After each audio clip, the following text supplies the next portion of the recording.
আসসালামু আলাইকুম everyone, welcome back to food kingdom.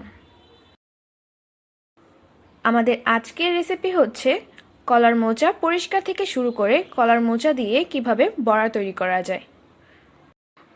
এই বড়াটা যেমন স্বাস্থ্যকর, খেতেও কিন্তু অনেক টেস্টি। আশা করছি আমার আজকের রেসিপি আপনাদের কাছে ভালো লাগবে। সম্পূর্ণ ভিডিওটা দেখার অনুরোধ রইল। তাহলে শুরু করা যাক আমাদের আজকের রেসিপি। প্রথমে হাতে কিছুটা সরিষার তেল মেখে নিচ্ছি। অবশ্যই হাতে খুব ভালোভাবে সরিষার তেল মেখে নিতে হবে। সরিষার তেল মেখে নেওয়ার কারণে কলার মোচার মধ্যে যে কষটা থাকে সেই কষটা আর আপনার হাতে লেগে যাবে না। তারপর একটা কলার মোচা নিয়ে উপরের পার্টটা খুলে নিচ্ছি। তারপর যে ফুল রয়েছে সেগুলোকে হাত দিয়ে ছিঁড়ে আলাদা করে নিচ্ছি। তারপর মোচার ফুলগুলো কিভাবে পরিষ্কার করতে হয় সেটা দেখাচ্ছি আপনাদেরকে। ফুলের ভিতরে যে সাদা এরকম একটা অংশ রয়েছে এটাকে আলাদা করে ফেলে দিচ্ছি।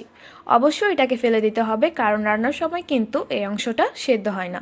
তারপর সাইডে যে পলিথিনের মতো অংশটা রয়েছে সেটাকেও ফেলে দিচ্ছি। আপনারা চাইলে এটা ফেলতেও পারেন, আবার চাইলে এটা রেখেও দিতে পারেন। এইভাবেই সবগুলো ফুল পরিষ্কার করে নিচ্ছি। মোচাটা পরিষ্কার করতে করতে একটা সময় যখন ঠিক এই পর্যায়ে চলে আসবে তখন আর এটাকে খুলে পরিষ্কার করার প্রয়োজন নেই। এটাকে জাস্ট ছোট ছোট টুকরো করে কেটে নিলেই হবে।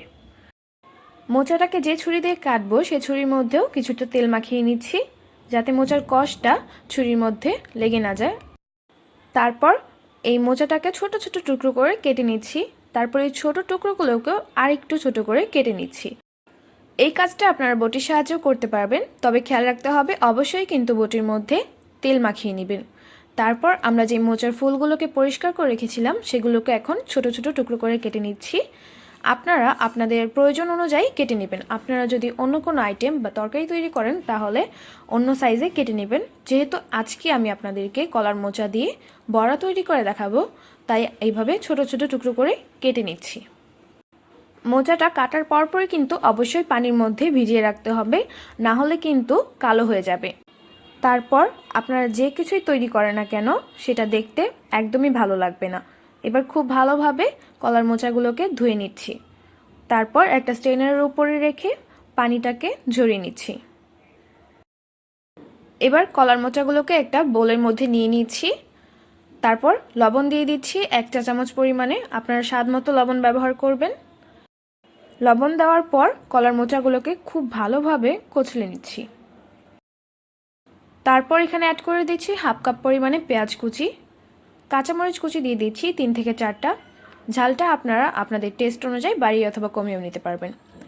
তারপর এখানে ধনিয়া পাতা কুচি দিয়ে দিচ্ছি 1/2 কাপ পরিমাণে। তারপর এখানে অ্যাড করে দিব 1 চা চামচ পরিমাণ জিরার গুঁড়া।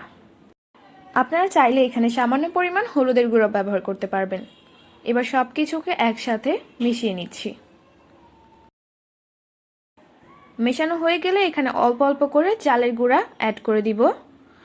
আমি এখানে 3/4 কাপ পরিমাণ চালের গুঁড়া নিয়েছি। আপনারা একই পরিমাণে ময়দাও নিতে পারবেন, তবে চালের গুঁড়া দিলে বড়াটা একটু বেশি ক্রিস্পি হয়। তারপর এখানে অল্প অল্প করে চালের গুঁড়া দিয়ে মিশিয়ে নিচ্ছি।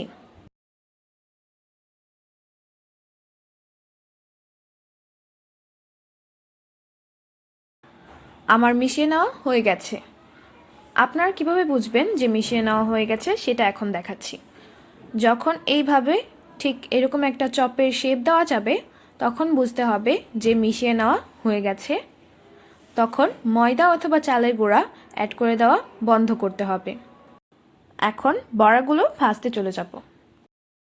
বড়া ভাজার জন্য অবশ্যই ডুবো তেল লাগবে, তাই একটা প্যানের মধ্যে তেল নিয়ে নিচ্ছি পর্যাপ্ত পরিমাণে। তারপর অপেক্ষা করছি তেলটা গরম হয়ে যাওয়া পর্যন্ত। তেলটা গরম হয়ে যাওয়ার পর এভাবে চপের শেপ করে বড়াগুলোকে তেলের মধ্যে দিয়ে দিচ্ছি। এইভাবে সবগুলো বড়া তেলের মধ্যে দিয়ে দিচ্ছি।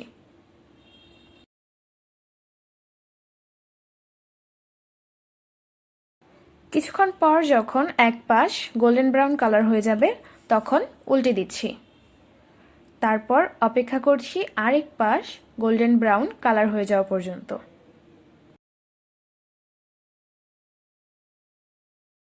যখন দুই পাশে সুন্দর একটা গোল্ডেন ব্রাউন কালার চলে আসবে তখন একটা ফুড ক্লিপের সাহায্যে এগুলোকে তেল থেকে তুলে নিচ্ছি। ব্যাস রেডি হয়ে গেল কলার মোচা দিয়ে তৈরি বড়া। এই বড়াটা খেতে অনেক টেস্টি এবং এই বড়াটা অনেক স্বাস্থ্যকর। আশা করছি বাসায় একদিন তৈরি করে দেখবেন। আমি একটা বড়া আপনাদেরকে ভেঙে দেখাচ্ছি এর ভেতরটা ঠিক কেমন হয়েছে। আশা করছি আমার আজকের রেসিপিটা আপনাদের একটু হলেও উপকারে এসেছে। ভালো লাগলে আমার চ্যানেলটা সাবস্ক্রাইব করে বেল আইকনটা প্রেস করতে ভুলবেন না, যাতে করে কোনো রেসিপি মিস না হয়। দেখা হচ্ছে পরের ভিডিওতে। সেই পর্যন্ত সবাই ভালো থাকবেন, সুস্থ থাকবেন। সবাই সবার জন্য দোয়া করবেন। আল্লাহ হাফেজ।